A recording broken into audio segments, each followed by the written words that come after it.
I want to tell you how and why I got so excited about this in the first place. Before we leave, or before we transition to the business end of this today, I want to take you back with me. Come back with me to 1973. Billy Joel was on the radio. Hit song was what? Remember it? Piano Man. Piano Man. Piano Man was on the radio. Hey, we got, hey, these guys, he knows.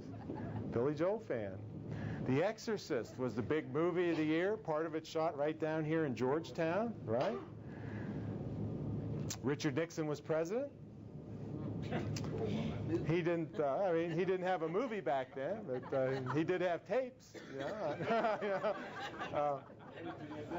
Yeah, and edited tapes. Yeah. I had just graduated college. High school. Went to college on a football scholarship. West Virginia University, Mountaineers. There you go. Went to class. Actually got good grades, and through that got some business opportunities. I ended up. I noticed that there was a waiting list for apartments at West Virginia University, which I had been on, and I had to live in the dorm because I was a scholarship athlete. But your senior year, you could move out, and I started looking for them, and I found that, geez, you're on a waiting list a mile long for these apartments. So I thought this might be a good business opportunity. So I ended up buying a 3-unit apartment building and remodeled it, bought another one, bought another one, bought another one. By the time I graduated, I had 5 apartment buildings, and I owned a hotel. Pretty good. I'm an entrepreneurial spirit. My parents instilled that in me. So I got out, and I love flying. So I decided to become a pilot because my day was like going to the post office, picking up the rent checks, deposit them, and that was it. That was all I did. Made a repair now and then. So I went and got my pilot's license, went on to become a commercial pilot, charter pilot, which is kind of like a high-class chauffeur, basically. So I got bored with that. My mother says to me, why don't you buy a restaurant? That ought to be fun. Oh, yeah. So I bought a restaurant, got bored with that, so I built a nightclub onto it, turned it into the second biggest nightclub in the state of West Virginia. I was on my way to being a millionaire before I turned 30. Until 1986. Anybody know what happened in 1986 that might affect a really big nightclub in a college town? Changed drinking. The drinking age went from 18 to 21. I lost $400,000 in one shot. I lost all my holdings. I lost everything. And so, all right, my dad put a drive in me to overcome anything. I'm unstoppable. I thought I better get in shape. I go down to Fort Lauderdale, Florida, playing racquetball with my best friend, tore my Achilles tendon, clear in two, much worse than a broken leg. 3 years recovering from it. I was in a house, a vacant house that a friend of mine owned, on a mattress, living off credit cards when this happened. This is not good. My girlfriend left me and my dog got run over. Don't worry, he went on to write a big country hit. He's a big star now. Not a good time for me. But my parents had instilled in me this sense of excitement and humor and adventure, and so I took it to heart. I had myself surrounded with cartoon and joke books to keep my spirits up. I was watching Candid Camera on television. I remember this vividly. And I'm doodling.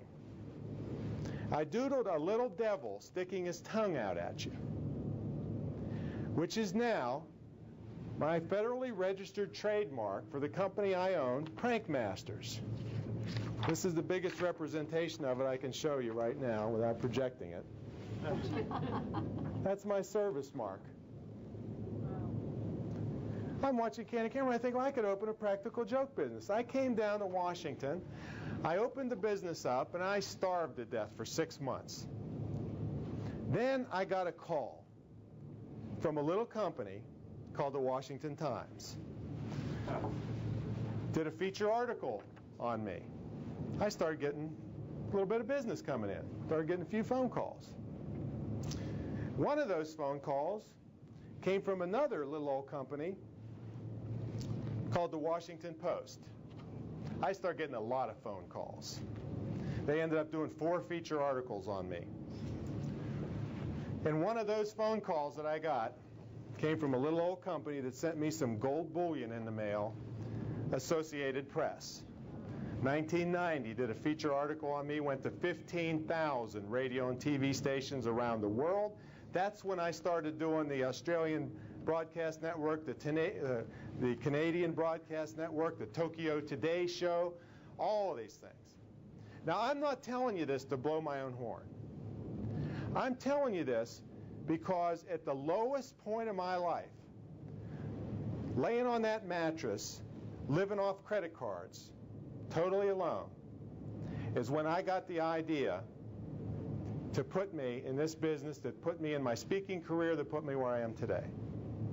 Because I kept this humor and excitement around me that allowed me to stay flexible and creative in the face of adversity, to think up that idea when I was at the lowest point of my life. Now, the reason I tell you this is because when you stand in front of a group, I don't care if it's a business meeting, I don't care if it's a inspirational meeting, I don't care if it's in church, I don't care where it is, people are looking to you for ideas. They're looking to you for ways to overcome and stay creative and flexible in the face of their adversities. And 2 of the biggest things that you can do when you stand up here is to wake them up, get through to them, move them to action, and let them laugh a little bit. Make them laugh. Thanks so much. It's been a great day. Thank you. Thank you.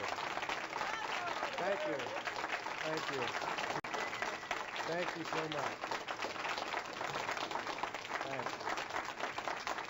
Oh, thank you. Thank you. Thank you.